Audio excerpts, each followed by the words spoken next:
Sveiki visi, už nugaros jau kalėdinė nuotaika, kad būtų linksmiau dirbti. Tai uždegiau lempeles visas iš galo, ką aš turėjau. Ir nuo lempelių einam prie darbelių. Toks reikaliukas, kaip ir daug, kaip ir nedaug, sparnas toks išlenkimas. Andeklas persisukęs, mačiau posparnis irgi. Lik šviesos biški šviesos. Bus geriau biški. Tai va. Durys plyšo. Važiuojant švilpę. Čia išlindė. Čia apačioj. Matosi, kad sulindė. Duris priekį tiesiai į izovieską. Nelabai gerai, kad čia tiesiai į izovieską atsimušė. Gali būti statramstis truputėlį paspaustas. Va. Paskui eina posparnis.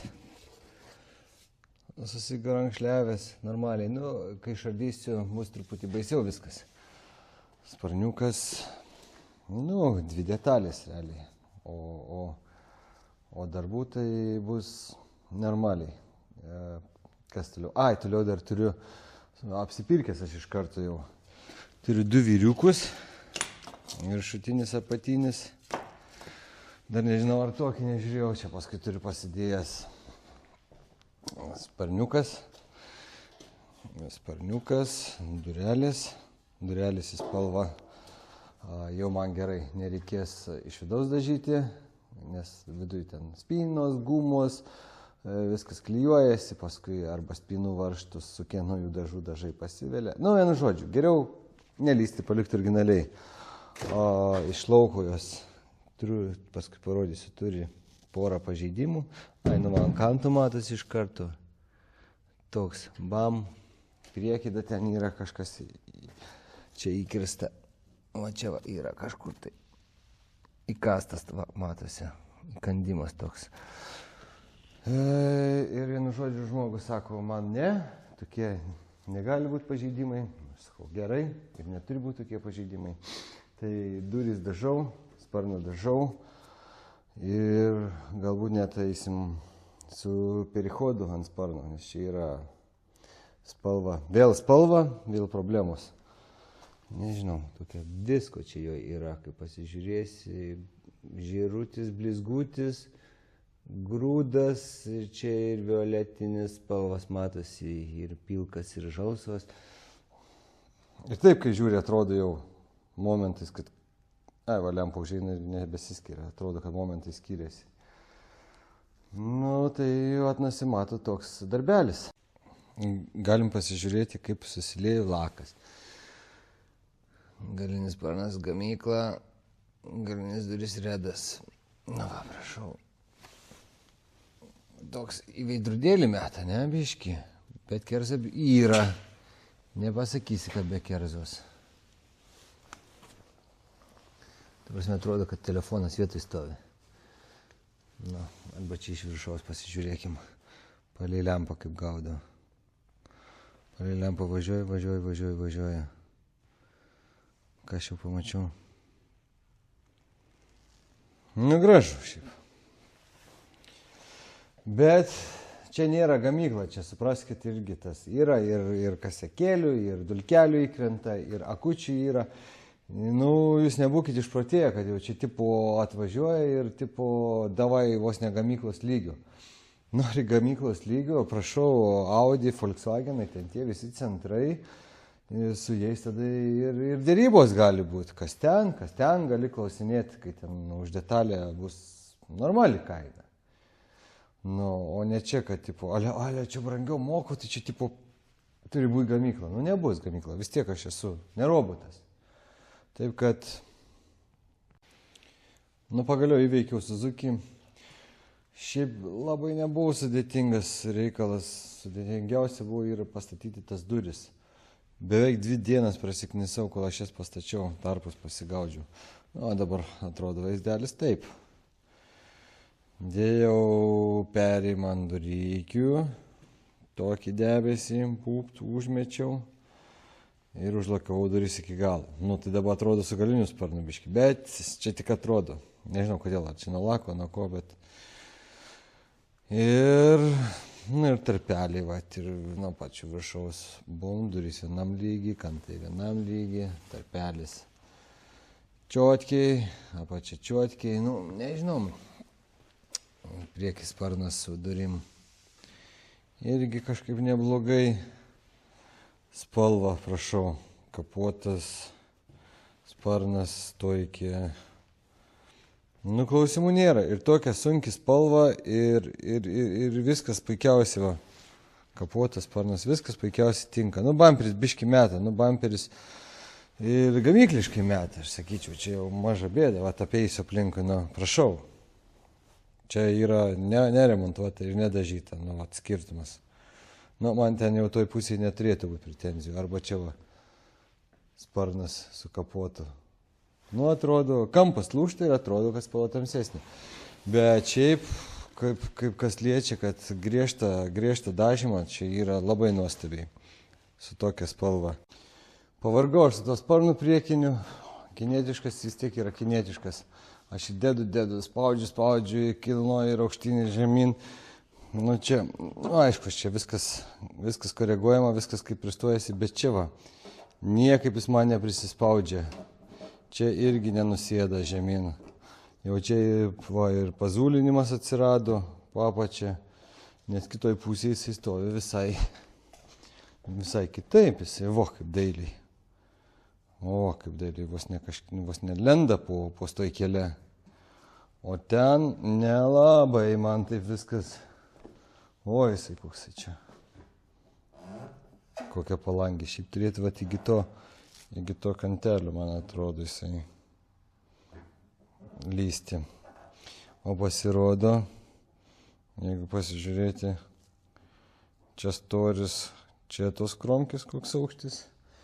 Ir jeigu pasižiūrėti ant seno kinietiško sparno koks aukštis. Nieko nebėra, iš vis vos. Tai jaučiu, kad jėmu ir pjaustau sparną. Vyrai irgi tie dėvėti, nežinau, šitas viršutinis, jis gali būti toks įtarimas, kad jis dar nuo daugiau muštos mašinos nuimtas, nes įdedu tą vyrių, abudu vyrius tos naujus, tai durys stojasi, vienu žodžiu jos taip, čia stovi. Ne tik, kad taip prasižioja, kai buvo tarpelis, bet jos dar iš vis, kaip tos durys, kur atsidaro, taip į viršų. Taip stovi. Įdėjau seną viršutinį, naują seną apatinį, tai jau daug maž, kaip ir viskas, kaip ir biški po kai kurių manipulacijų atlikimų, manau, kad jau susivesiu. Ir tos dėdos. Nes aš buvau girdėjęs, kad kai kurie servisai, pavyzdžiui, kai draudiminės mašinas daro viskas naujom originaliom detalėm. Kad būtų tempas. Dedi. O čia lenkta, keiti, įda daugiau lenkta ir vienu žodžiu tos dėvėtos detalės irgi, ką gauni, nežinai, ką gauni. Tos kinietiškos, vėl ten kažkokie gamybai, burtai. Darbas originaliom detalėm, aišku, visai yra kitoks darbas. O aš einu pjaustyti.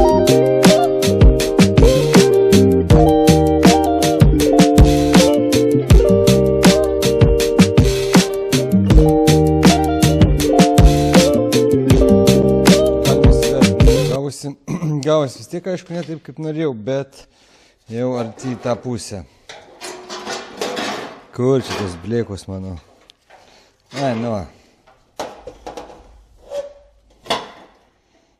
Gavosi čia toks kromkis, čia pas mane dar per storas. Bet pasilikau jį tokį storesnį, nes, nežinau, čia kampas nėra toks status. Bremba per kamerą atrodo, tai čia iš vis dar dvigubai didesnis, bet aš pabandysiu dar užsidėti ant mašinos, pažiūrėsiu, kaip gaunasi, gal užtenka, o jeigu neužtenka, aišku, dar uždėsiu, papjausiu.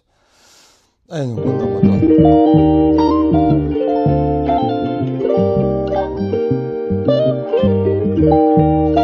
Nu, reikalai einasi vis tiek ne taip paprastai. Čia vienu žodžiu biški per daug kyšo. Kaip matau. Nu, tas atsistoja šiek tiek protingiau jau, kaip bebūtų. Tai jeigu taip jau žiūrėt, jau gražiau stovi. Čia kaip ir nieko. Čia su kapotu kaip ir nieko. Bet čia pradėjo labai žergtis man. Čia tarpas kaip ir mažas atrodo. Bet aš juo labai įsididinti irgi negaliu, nes man dar duris reikės biški pastumti į tą pusę. Tiek apačioj, tiek viršui. Apačios čia nežiūriu, nes čia viskas lankstosi, viskas pasiduoda. Čia minkštas reikalas. Bet čia su viršum. Tas labai ramybės neduoda. Vat prieinu iki tokių dalykų, kad net gal kapotą reikės čia stumdyti pirmin atgal. Nu, vienu žodžiu, Lego toksai didelių berniukų Lego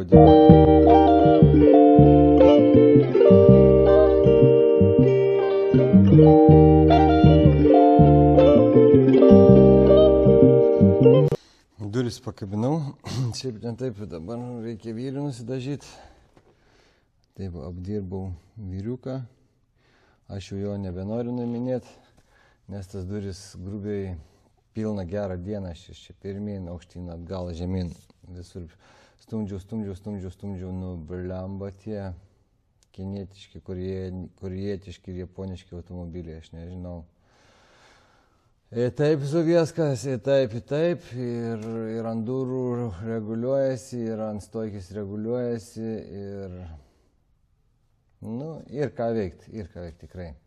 Čia dažymas pasirodo mažiausia problema šitam visam reikale. Bet mes nugalėjom. Tai jo, toks, taip, pašiaušiau, da uždėsiu to adgezijos pagerintoją užmėsiu ir turėtų sait. Sparnelį irgi dažiau, pasiruošiau iš dviejų pusių, kaip iš vidinės, ne iš dviejų, ką aš šneku, iš vidinės pusės pasidariau. Dabar išsidažysiu sparną iš vidaus, čia visas tos tokius pasišiaušiau. Sparną vienu žodžiu išsidažau vidurius ir noriu dažyti ant mašinos, spalva tokia nepaprasta, su kseраlikais, ten visokiais blizgučiais, o noriu, kad vienodai viskas susiklotų, pasidėtų, tai noriu dažyti viską ant mašinos. Ir dar net galvoju apie perimą ant galinių durų, nes bijau, kad bus ne kažką, nes šitoj spalvoj labai daug visko. Va, koks grūdelis. Na tai toks reikalas. Taip, noriu jau trinti gruntą. Kiek čia galima laukti? Važiavau, pavalgiau. Per tą laiką čia kaitino, džiuvino. Pasižiūrim, ką mes turim. 40 laipsnių. 40 laipsnių aš užstačiau. Kiek aš čia kaitinau? 65. Pusę valandos buvo. Ant durų ką turim? Ant durų jau čia biški pravėsi ir 36. 35 pusė. Nu, sparniuką aš manau jau galiu neštis trintis. Nes 40 laipsnių jau beveik nuvėsęs, tai jau čia, kaip sakyt, galima sakyti, kaip ir beveik išdžiūvęs. Reikia tik atšalti jame viskas. Nes o ką rodo termometras? Termometras rodo kem 7. Nu, panašiai vienu žodžiu. Tai va. Ai, dar vieną dalyką norėjau pasakyti. Detalės temperatūrą visą laiką reikia matuoti termometru. Nes aplinkoje, jeigu yra 20, nebūtinai reiškia, kad ir detalės temperatūra yra 20. Arba medžiagų, kuriuom užnešit, temperatūra yra. Короче, nesam.